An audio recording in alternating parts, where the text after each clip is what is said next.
Alhamdulillahirabbil alamin, kembali lagi di Islam itu Indah, jamaah Islam itu Indah yang ada di rumah dimanapun berada, ya alhamdulillah yang baru-baru bergabung. Kita ingatkan lagi tema kita pagi hari ini adalah anak adalah kekuatan ibu dan ayah. Ini Masya Allah luar biasa. Ternyata gara-gara anak ini orang tua itu rela berbuat apapun ya.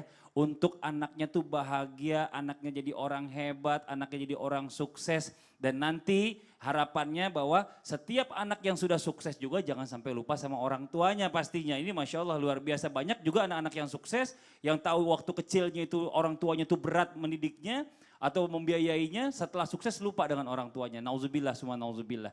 Nah ini bicara masalah tentang anak-anak berprestasi nih Ustaz Syam ya. Biasanya ini kan orang tua ini semangat buat biayain sekolahnya. Karena memang dia tahu nih, oh anaknya pinter ya. Dan kebetulan ya punya prestasi gitu. Maaf sebelumnya, tapi sebelumnya ya, bagaimana dengan anak yang kurang berprestasi? Nah kadang-kadang nih dilematis juga buat anak. Mungkin kalau ada teman saya cerita, mama saya gitu. Kalau kita lihat anaknya nih, kalau anaknya bagus kita didikin sampai pendidikan tinggi. Kalau misalnya anaknya nggak pinter, ya udah kita ajarin dagang aja katanya. Dan kalau misalnya dia lulus SMA langsung jualan. Wih. Karena percuma kalau saya tahu kuliah tinggi-tinggi nggak ada hasil katanya gitu. Nah ini bagaimana dengan yang seperti ini? Ini kan bicara masalah kenyataan hidup nih ya. Gimana Ustaz Syam, mohon izin? Ya Allah, ternyata yang disuruh dagang itu jadi pengusaha sukses. Akhirnya ngebiayain S3-nya kakaknya gitu kan. Ya Itu karena gak pernah kita kadang-kadang tahu mungkin itu. orang tuanya juga jadi apa ya, putus Jadi asa bingung gitu gitu loh, ya. putus asa gitu. Jadi Masya Allah, tabarakallah, berbicara tentang anak, mohon maaf seluruh jamaah yang sedang menonton yang mungkin sudah menjadi seorang ayah sedangkan yang berbicara belum punya pengalaman. Mari kita lihat riwayat-riwayat ataupun kisah-kisah. Ada satu kisah yang sangat masyhur. Ada seorang ayah ya, sepasang suami istri sudah mempunyai 3 orang anak. Dan semua anaknya perempuan. Lalu dia mengatakan insya Allah anak keempat ini laki-laki. Akhirnya lahir anak keempat itu perempuan lagi.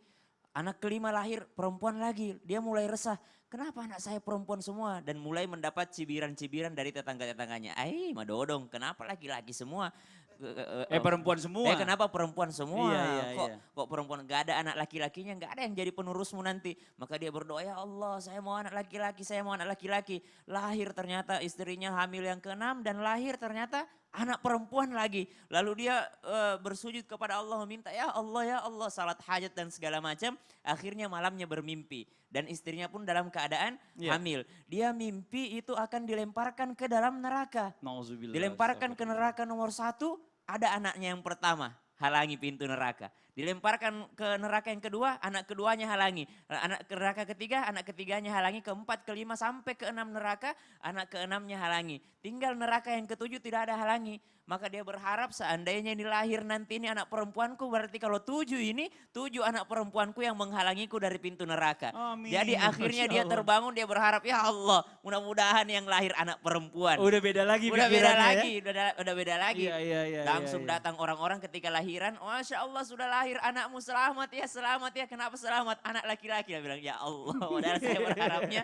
anak perempuan. Iya, Ini iya, kisah iya. yang sangat masyhur, yang mana memberi pelajaran moral untuk kita bahwasanya belum tentu yang lahir itu adalah sesuai keinginan kita, Betul. tapi itulah yang kita butuhkan. Ustaz Syam, tapi gini, bicara masalah tentang anak yang berkebutuhan khusus ya, Ya. kan kadang kan kita juga nggak bisa menentukan seperti apa anak kita. Kalau Allah kasihnya ternyata ada kekurangan atau mungkin yang berkebutuhan khusus, ini bagaimana caranya biar anak ini bisa jadi anak yang hebat dan kita sebagai orang tua tetap Masya semangat Allah. memberikan dukungan kepada anak kita. Masya Allah, tetap saja dalam Al-Quran disebutkan, anak tadi dijelaskan guru kami Ustadz Maulana bahwasanya kadangkala menjadi musuh, kadangkala menjadi fitnah. Fitnah adalah ujian hidup kita. Ujian untuk siapa? Ujian untuk orang tuanya. Kalau dia antara dua ujian kita itu, cuma tinggal bersabar ataupun bersyukur. Kalau mungkin kita diberikan sesuatu yang sangat luar biasa, berprestasi, ya kita bersyukur kepada Allah Subhanahu wa taala. Kalau mungkin diberikan tidak sesuai dengan keinginan kita, maka kita bersabar kepada Allah Subhanahu wa taala. Kita yakin bahwa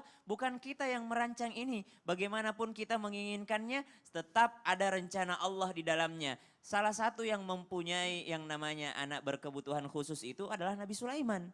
Nabi Sulaiman alaihissalam dalam sebuah riwayat diceritakan, ini riwayat Bukhari, bahwasanya pernah suatu malam Nabi Sulaiman mengatakan saya akan yang namanya dengan istri-istrinya 99 orang dalam satu malam. Dan semua istri saya akan melahirkan anak laki-laki yang menunggang kuda dengan gagahnya.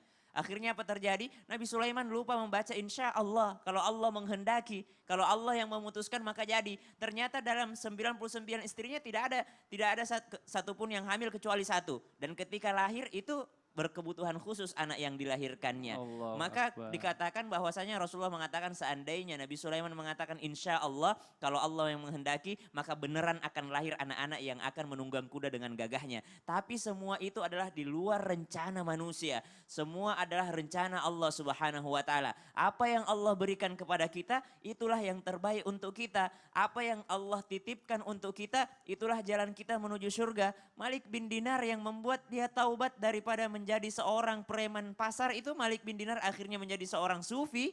Ulama itu adalah karena kelahiran putrinya dan karena meninggalnya putrinya. Ya, dia taubat karena lahir putrinya. Dia bilang saya mau taubat. Seandainya Allah berikan saya anak putri yang cantik, saya akan taubat. Akhirnya lahir putrinya, dia beneran taubat.